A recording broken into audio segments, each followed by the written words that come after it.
Mahavir hospital తోటి మాట్లాడినాము, పరిగిలో కూడా రెడీగా పెట్టినాము, మేము ఇక్కడ అంబులెన్స్లు కూడా రెడీగా పెడుతున్నాము. ఏం అవసరం ఉన్నా కానీ ఎవ్వరు భయపడాల్సిన అవసరం లేదు. మేము కలెక్టర్ గారు మా ప్రజాప్రతినిధులు అందరూ కూడా ఏం హెల్ప్ కావాలన్నా తీసుకోవడానికి చేయడానికి రెడీ ఉన్నాం. ఈవెన్ హైదరాబాద్లో కూడా హాస్పిటల్స్ తోటి మేము మాట్లాడినాం, అన్నీ రెడీగా ఉన్నాం.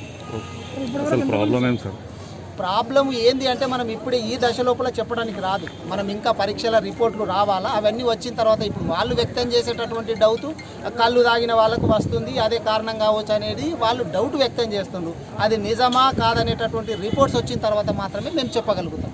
అది రిపోర్ట్ రాకుండా ఏం చెప్పలేము. మీరు ఇందాక ఏ విలేజ్లో అయిందంటూ చాలా విలేజ్లో అయింది. నేను ఇందాక ఎర్రబల్లి పోయినాను, తర్వాత నారాయణపూర్ పోయినాను, మమ్మదాన్పల్లి పోయినాను, పెండ్లిమడుగు పోయినాను, కొత్తగాడి పోయినాను. నేను పోయినటువంటి అవి కాక నవాపేటుల మండలంలో వచ్చేటటువంటి కొన్ని చాలా విలేజ్లు ఉన్నాయి, దాదాపు ఒక 6-7 విలేజ్లు ఉన్నాయి. మొత్తం ఒక 10-12 గ్రామ పంచాయతీలకు సంబంధించినటువంటి ప్రజలు ఇట్లా ఎఫెక్ట్ అవుతా ఉన్నారు, కింద పడిపోతుండ్రు అని చెప్పి చెప్తుండ్రు. నేను ఇందాక ఎర్రబల్లి పోయిన దగ్గర కూడా అక్కడ చూసిన నా ముందరనే పడిపోయిండు ఒక ఆయన. ఫిట్స్ వచ్చినాయి ఆయనకు, నాలుక కొరుకుండు, రక్తం గారింది, పళ్ళు ఊడిపోయినాయి, ఇవన్నీ అవుతున్నాయి.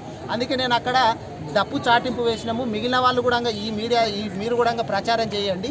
అక్కడ ఉన్నటువంటి తీసుకోవాల్సినటువంటి జాగ్రత్తలు చాలామంది ఏం చేస్తున్నారు అంటే ఫిట్స్ రాగానే వాళ్ళు కింద పడేదాకా చూస్తున్నారు. అట్లా చూడొద్దు. ఫిట్స్ వచ్చేటప్పుడు చాలామంది ఏం చేస్తారంటే చప్పుడు చేస్తారు, అని కేక వేస్తారు అంటుంటారు కదా, అట్లా కేక వేస్తారు. లేకపోతే కాళ్ళు చేతులు ఇట్లా గట్టిగా పెడతారు. అప్పుడే ఏం చేయాలంటే పక్కన ఉన్నటువంటి వాళ్ళని పడుకోబెట్టి వీలైతే తల పక్కకు పెట్టాలి. తలకు పక్కకు పెడితే లేకపోతే ఏమవుతా అంటే సీక్రీషన్స్ అంటారు, ఈ ఉమ్మి కానీ లేకపోతే నాలుక కొరుక్కుంటే వచ్చేటటువంటి రక్తము ఊపిరితిత్తులకు పోతే ప్రాణాపాయం కూడా జరిగేటటువంటి అవకాశం ఉంటుంది. కాబట్టి అది అవాయిడ్ చేయడానికి, అది నివారించడానికి ఈ జాగ్రత్తలు తీసుకోవాలి. అంతేగాని చాలామంది వాళ్ళు పడిపోయేదాకా చూస్తున్నారు. పడి తలకు దెబ్బలు తగినటువంటి వాళ్ళు చాలామంది ఉన్నారు. పడనివ్వద్దు.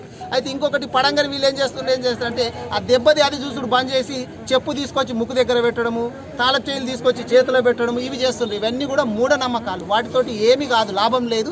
చేయాల్సిన ట్రీట్మెంట్ ఏంటంటే అక్కడ ఎవరైనా వైద్య సిబ్బంది ఉంటే దానికి సంబంధించినటువంటి కాంపోజ్ ఇంజెక్షనో ఏదో దానికి సంబంధించినటువంటి ఇస్తారు. కానీ జాగ్రత్తలు మాత్రం ఇవి తీసుకోవాలి. అదేగాక అందరు కూడా చెప్పాల్సింది ఏంటంటే ఈ గ్రామ పంచాయతీలు అటువంటి వాళ్ళు తాగే అలవాటు ఉండి వాళ్ళ పొలాల దగ్గరికి వెళ్ళుంటారు కొంతమంది చేను పనులు ఏమైనా చేసుకోవడానికి. అక్కడ బావులు ఉంటాయి కొన్నిసార్లు. ఆ బావి దగ్గరకు వచ్చినప్పుడు ఫిట్స్ ఇట్లు వస్తే డేంజర్ అవుతుంది. లేకపోతే అట్లాగే కరెంటు పనులకు ఏమన్నా పోయి ఉంటారు, లేకపోతే ఇంకేమైనా డ్రైవింగ్లో ఉండి ఉంటారు. ఇటువంటి వాళ్ళు ఎవరన్నా ఉంటే వాళ్ళను పిలిపించుకోవడము, దగ్గర పోయి ఎవరన్నా చూసుకోవడం చేయండి. ఇవాళ ఒక రోజు 2 చేస్తే ఇది కంట్రోల్ అయ్యేటటువంటి అవకాశం ఉంటుంది.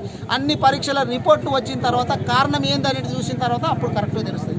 కాబట్టి మనం ప్రాణాపాయం జరగకుండా, దెబ్బలు తగలకుండా చూసుకోవాల్సినటువంటి బాధ్యత మనందరి మీద ఉంది. ఏ ఒక్కరిదో అధికారులు ఒక్కటే చూసుకుంటే కాదు, అధికారులు, ప్రజాప్రతినిధులు, మీడియా వాళ్ళు, ప్రజలు అందరూ కలిసికట్టుగా చేస్తే కారణం తర్వాత తెలుస్తుంది. ఆపద రాకుండా చూసుకోవాలి. వచ్చినటువంటి గ్రామాలలో ఇప్పుడు నేను ఎర్రబల్లి పోయినాను, అక్కడనే దాదాపు 10-12 మంది ఉన్నారు. కొత్తగాడిలో 5-6 మంది ఉన్నారు. నారాయణపూర్లో 7-8 మంది ఉన్నారు. పెండ్లిమడుగులో దగ్గర 10 మంది ఉన్నారు. అంటే చాలామందే ఉన్నారు. మనం కరెక్ట్గా నంబర్ అని ఇప్పుడు ఇందాక ఇద్దరిని తీసుకొచ్చిందని చెప్తున్నాం. కాబట్టి మనం ఇప్పుడు నంబర్ ముఖ్యం కాదు, ఎంతమంది చాలామంది అవుతున్నారు. కారణం ఏందనేది తర్వాత తెలుస్తుంది. దానికి ట్రీట్మెంట్ పరంగా మనం ఇప్పుడు చూసుకోవాలి. ముందు జాగ్రత్త చర్యలుగా ఎవరన్నా ఈ తాగే అలవాటు ఉండి వేరే ప్రమాదకరమైనటువంటి ఉద్యోగాలకు పోయినా, డ్రైవింగ్ ఉంటుంది, సడన్గా డ్రైవ్ చేస్తున్నప్పుడు వాళ్ళకి ఫిట్స్ వచ్చినాయి అనుకో, వాళ్ళు ఒక్కరి ప్రమాదం కాకుండా ఉన్నటువంటి వెహికల్లో ఉన్నటువంటి వాళ్ళందరికీ కూడా ప్రాణాపాయం జరిగే అవకాశం ఉంటుంది. లేకపోతే చేన్ల దగ్గరకు పోతుంటారు, బావుల దగ్గరకు పోతుంటారు, కరెంటు దగ్గరకు పోతుంటారు. ఇటువంటి ఇంకేమైనా కానీ, ఇది ఒక్కటనే కదా ఎగ్జాంపుల్కి చెప్తాను. ఇటువంటి ఏమన్నా ఉంటే కూడా మీ వాళ్ళకి సమాచారం ఇచ్చేసి వాళ్ళని ఎవరిని పిలిపించుకోవడము, దగ్గరికి పోవడము, లేకపోతే ఇట్లా కొంచెం ఇటు వస్తుందంటే పక్కన కూర్చోబెట్టడం, పడుకోబెట్టడం చేయాలని చెప్పి తెలియజేస్తాను.